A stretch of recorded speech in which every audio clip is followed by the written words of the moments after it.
સૌ વાલા મિત્રોને મારા જય સિયારામ। હું દુષ્યંત પાઠક આપની સેવામાં શ્રી હનુમાનજી દાદાની કૃપાથી એક નવા વિડીયો સાથે હાજર છું।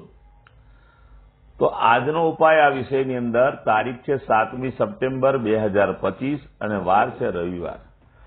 પંચાંગ કહે છે ભાદ્રપદ છે અને તેમાં પણ શુક્લ પક્ષ છે, શતભિષા નક્ષત્ર છે, શુક્રમાં યોગ છે, કુંભ રાશિનો ચંદ્ર છે, સિંહ રાશિનો સૂર્ય છે। અશુભ સમયની જો વાત કરીએ તો યમઘંટ બપોરે 12:25 થી 2 વાગ્યા સુધી છે અને રાહુકાળ સાંજે 5:04 થી 6:37 સુધી છે। આ બંને અશુભ સમય છે। એમાં કોઈ શુભ કાર્ય ન કરવું।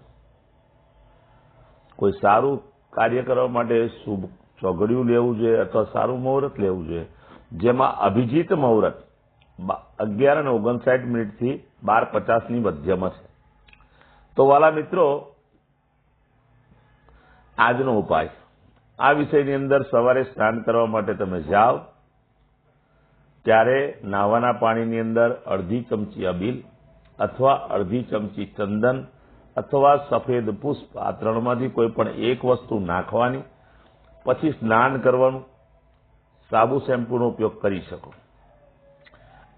આ કાર્ય થઈ જાય, સ્નાન થઈ જાય એટલે કપડાં પહેરી અને ગાયના ઘીનું તિલક કપાળમાં કરવાનું છે અને નાભી પર કરવાનું છે। બે જગ્યાએ ઘીનું તિલક કરવાનું છે।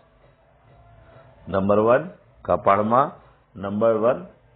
નંબર 2 નાભી। ઘીનું તિલક કર્યા પછી તમારે ત્રીજું એક કામ કરવાનું છે કે જમવાનો સમય થાય તે પહેલા ગાયને રોટલી ખવડાવવાની છે। ગાયને રોટલી ખવડાવવાની, આ ત્રીજું કાર્ય। સંધ્યા સમય થાય એટલે કે સંધ્યાકાળ થાય ત્યારે પશ્ચિમ દિશા તરફનું મુખ રાખવાનું, શ્રી હનુમાનજી દાદાને એક હનુમાન ચાલીસા, કાગભૂષણની રામાયણજીનો પાઠ સંભળાવવાનો અને અંતમાં જ્યારે સુવા માટે જાઓ તમારી પથારીમાં બેસો, પરાઠી વાળી ઓમ કૃષ્ણાય વાસુદેવાય હરે પરમાત્મને પ્રણતક્લેશનાશાય ગોવિંદાય નમો નમઃ આ મંત્ર યથાશક્તિ બોલી જવાનો। આ જનરલ પ્રયોગ હતો જે બધાના માટે છે। જેનો જન્મદિવસ 7મી સપ્ટેમ્બર 2025 ને રવિવાર છે એવા મારા વાલા મિત્રોને સૌપ્રથમ તો જન્મદિવસની શુભકામના।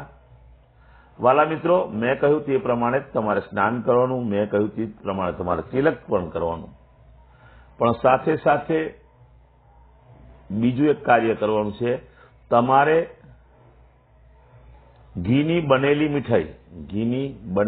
મીઠાઈ લેવાની છે, ભગવાનને ધરાવવાની છે અને તેનો પ્રસાદ ઘરના જે લોકો હોય તેમને અને નાના બાળકોને વેચવાનું છે।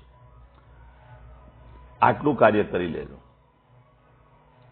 જેની મેરેજ એનિવર્સરી છે તેવા મારા વાલા મિત્રોએ સવારે સ્નાન કરવાનું છે, ત્યાર પછી કાગવાસ નાખવાની છે, તમારા પિતૃઓની કાગવાસ નાખવાની છે અને ત્યાર પછી જો શક્ય હોય તમારા ઘરમાં જે વડીલ હોય એને કોઈ પણ પ્રકારની ભેટ આપવાની છે। બસ આટલું કાર્ય કરી લો।